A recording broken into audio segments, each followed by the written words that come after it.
Good morning every students. और आप लोग लैंथेनाइड्स के बारे में पढ़ रहे थे, उसके बारे में कुछ और बातों की जानकारी आप लोगों को करना शेष रह गया था। जैसे परीक्षाओं में कभी पूछा जाता है what is lanthanide contraction, lanthanide संकुचन से क्या समझते हैं, इसकी परमाणु त्रिज्या या इसकी आयनिक त्रिज्या के संदर्भ में होने वाली घटना को ही लैंथेनाइड संकुचन कहते हैं, लैंथेनाइड कॉन्ट्रैक्शन कहा जाता है। आप सभी जानते हैं जितने लैंथेनाइड्स एलिमेंट हैं, लैंथेनम के बाद सीरियम से लेकर ल्यूटेशियम तक, एटॉमिक नंबर 58 से ल्यूटेशियम का एटॉमिक नंबर 71 तक, जैसे जैसे हम लोग आगे बढ़ते जाते हैं एटॉमिक नंबर बढ़ता जाता है, परमाणु संख्या बढ़ती जाती है, जिससे उसके न्यूक्लियस का चार्ज, न्यूक्लियर चार्ज बढ़ता जाता है। लेकिन बाहरी दो कक्षाएं इंटैक्ट रहती हैं, अस्थिर होती हैं, और इसलिए बढ़ते हुए नाभिकीय आवेश के कारण सीरियम से ल्यूटेशियम तक जाने में जैसे जैसे नाभिकीय आवेश बढ़ता जाता है, बाहरी दो कक्षाओं के इलेक्ट्रॉनिक सेल पर नाभिक की ओर आकर्षण बल बढ़ता जाता है, इसलिए वह बाहरी दो कक्षाएं नाभिक की ओर खींचते चले जाते हैं और परमाणु त्रिज्या घटती जाती है। इस प्रकार से cerium atomic number 58, protium atomic number 59 से लेकर ल्यूटेशियम 71 तक जैसे जैसे एटॉमिक नंबर बढ़ता जाता है, एटॉमिक रेडियस डिक्रीज करता जाता है, घटता जाता है। लेकिन लैंथेनाइड तत्वों की जो आयनिक त्रिज्या होती है, लैंथेनाइड आयंस, जितने भी लैंथेनाइड है उसका एक मोस्ट कॉमन ऑक्सीडेशन स्टेट +3 है, इसलिए लैंथेनाइड आयन को Ln+3 से इंडिकेट किया जाता है, और इसका मान सीरियम से लेकर ल्यूटेशियम तक नियमित ढंग से घटता है। जैसे जैसे एटॉमिक नंबर या न्यूक्लियर चार्ज बढ़ता है, इनकी आयनिक त्रिज्या नियमित ढंग से घटती जाती है, और यह देखा जाता है कि इनके क्रमागत दो सदस्यों के बीच प्रत्येक एक सदस्य से दूसरे सदस्य तक इनके आयनिक त्रिज्या में लगभग 2% की कमी होती है, और इस प्रकार 14 लैंथेनाइड एलिमेंट के आयनिक त्रिज्या में कुल मिलाकर लगभग 28% की कमी हो जाती है। तो इस प्रकार से आयनिक त्रिज्या में जो नियमित कमी होती जाती है उसी को लैंथेनाइड संकुचन, सिकुड़न या अंग्रेजी में उसको लैंथेनाइड कॉन्ट्रैक्शन कहा जाता है। कारण भी इसका जो बात अभी हम आपको बताए हैं वह बात बोर्ड पर लिख दिए हैं। फिर से इसे जान लो कि जितने भी लैंथेनाइड्स होते हैं, आप सभी जानते हो कि इस सबका जो अंतिम इलेक्ट्रॉन होता है 4s ऑर्बिटल में भरता है, जबकि इसके पहले 5d में 1 और 6s में 2 इलेक्ट्रॉन पहले से ऑक्युपाइड हो जाता है। तब next incoming electron anti penultimate shell के 4s ऑर्बिटल में प्रवेश करता है, जबकि बाहरी दो इलेक्ट्रॉनिक सेल अपरिवर्तित रहते हैं। और इस तरह से लैंथेनाइड संकुचन के आंकड़ों में भी इसी प्रकार की घटना देखी जाती है कि सीरियम से ल्यूटेशियम तक आयनिक त्रिज्या में लगभग 28% की कमी होती है, और प्रत्येक सदस्य से दूसरे सदस्य तक जाने में लगभग 2% की कमी होती है। इसी में लैंथेनाइड की कुछ समान विशेषताओं के बारे में भी कभी कभी कुछ ऑब्जेक्टिव टाइप सवाल रहते हैं। ये भी हमने बोर्ड पर आपको लिख दिया है, इसे नोट तैयार कर लेंगे। ध्यान दो, थोड़ा याद करने की बात अब ये सब है कि लैंथेनाइड एलिमेंट प्रायः मुलायम एवं भूरे रंग, भूसर रंग की धातुएं हैं। ये सभी विद्युत के सुचालक होते हैं। परमाणु संख्या के बढ़ने से इनकी कठोरता भी बढ़ती जाती है। इसमें एक समैरियम है जिसका सिंबल होता है Sm, यह इस्पात की तरह कठोर होता है। और लैंथेनाइड का द्रव्यमान, जितने भी लैंथेनाइड एलिमेंट्स हैं उनका द्रव्यमान 727 डिग्री सेल्सियस से 927 डिग्री सेल्सियस तक पाया जाता है। लेकिन इसमें समैरियम जो एक बहुत कठोर, इस्पात की तरह कठोर धातु होता है, इसका मेल्टिंग पॉइंट बहुत अधिक 1352 डिग्री सेल्सियस 1352 डिग्री सेल्सियस होता है। और अधिकांशतः जो ट्राइवैलेंट लैंथेनाइड आयन है, ट्राइवैलेंट लैंथेनम का एक मोस्ट कॉमन ऑक्सीडेशन स्टेट +3 होता है, जिसको जनरली Ln+3 से इंडिकेट किया जाता है। तो अधिकांशतः trivalent lanthanide ion Ln+3 ion जलीय घोल तथा ठोस अवस्था में भी रंगीन होते हैं और इनके रंग इनमें उपस्थित अनपेयर्ड इलेक्ट्रॉन अयुग्मित इलेक्ट्रॉनों से संबंधित होते हैं। इन आयनों के रंग का कारण इसके एक f ऑर्बिटल से दूसरे खाली f ऑर्बिटल में इलेक्ट्रॉनिक संक्रमण इलेक्ट्रॉनिक ट्रांजिशन का होना है, जिसको FF ट्रांजिशन का होना समझा जाता है। उधर पढ़ रहे थे कि जो संक्रमण धातु होते हैं डी ब्लॉक एलिमेंट्स के कंपाउंड्स या उसके आयन dd ट्रांजिशन के कारण रंगीन होते हैं। उसके अनपेयर्ड इलेक्ट्रॉन एक d ऑर्बिटल से दूसरे d ऑर्बिटल में संक्रमण करते हैं, ट्रांजिट करते हैं। लैंथेनाइड आयन के रंगीन होने का कारण इसमें उपस्थित f ऑर्बिटल में उपस्थित अयुग्मित इलेक्ट्रॉन का एक से दूसरे ऑर्बिटल में संक्रमण करना है और इस घटना को FF ट्रांजिशन कहते हैं। तो लैंथेनाइड आयन के रंगीन होने का कारण उसमें FF ट्रांजिशन का होना है।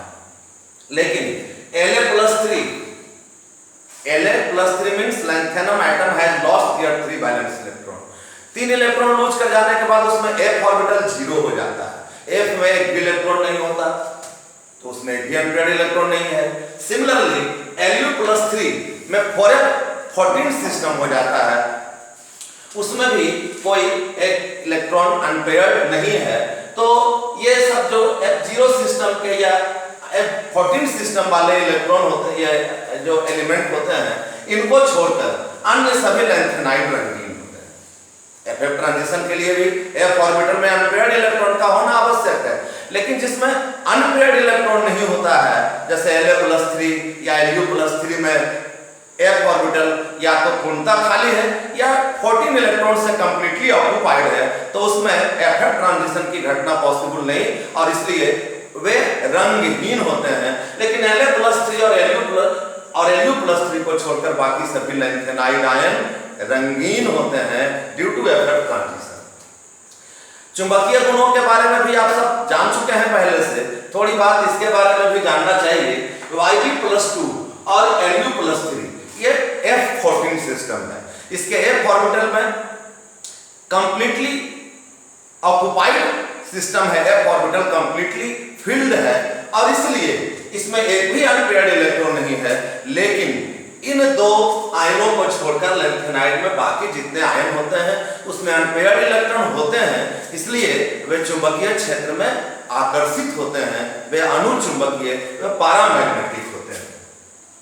नियोडायमियम जिसका सिंबल Nd है, इसमें अनुचुंबकीयता सबसे अधिक पाई जाती है क्योंकि इसमें अनपेयर्ड इलेक्ट्रॉन की संख्या सबसे अधिक होती है। लैंथेनाइड का Ip1 प्रथम आयनन विभव, you know ionisation potential. Ionisation potential is the amount of energy required to remove an electron from an isolated and gaseous atom of an element।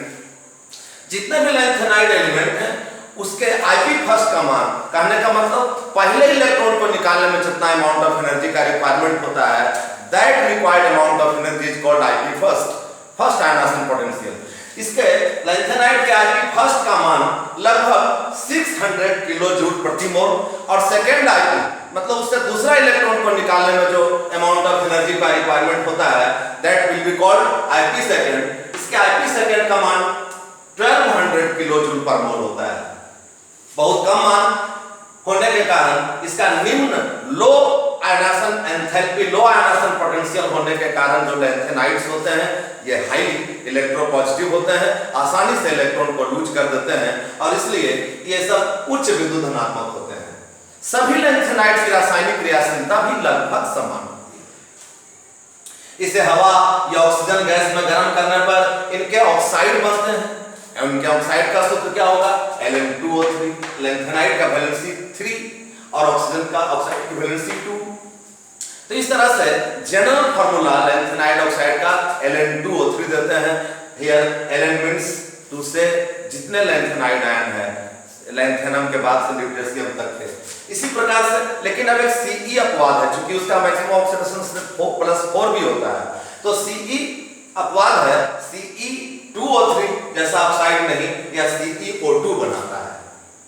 इनके ऑक्साइड आयनिक भी होते हैं और धातुओं के ऑक्साइड भस्मीय होते हैं, तो इनके भी ऑक्साइड भस्मीय होते हैं। इन धातुओं को हैलोजन मींस टू से fluorine, chlorine, bromine, iodine, group 7A का जितना भी एलिमेंट है सब हैलोजेंस कहलाता है, जिसको जनरली X से इंडिकेट करते हैं।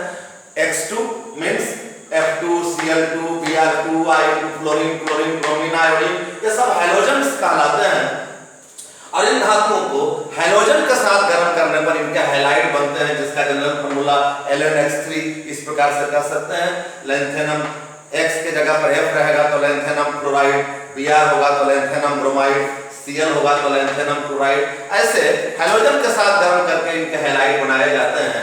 उच्च तापक्रम पर ये सभी धातु कार्बन के साथ लैंथेनम कार्बाइड, नाइट्रोजन के साथ नाइट्राइड, सल्फर के साथ सल्फाइड, ऐसे भी कंपाउंड्स बनाते हैं। लैंथेनाइड के समान विशेषताओं के बारे में संक्षेप में इतनी बात याद रखनी चाहिए, जो ऑब्जेक्टिव टाइप क्वेश्चंस के रूप में परीक्षाओं में कभी पूछे जाते हैं। लैंथेनाइड्स के उपयोग से भी संबंधित कभी-कभी सवाल कुछ पूछे जाते हैं, पर जान लो सभी लैंथेनाइड एलिमेंट का स्वतंत्र रूप में कोई उपयोग नहीं होता।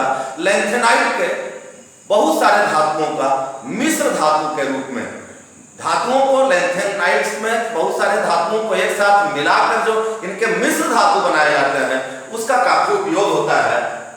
इनका उपयोग मुख्य रूप से मिश्र धातु एलॉयज के रूप में ही किया जाता है।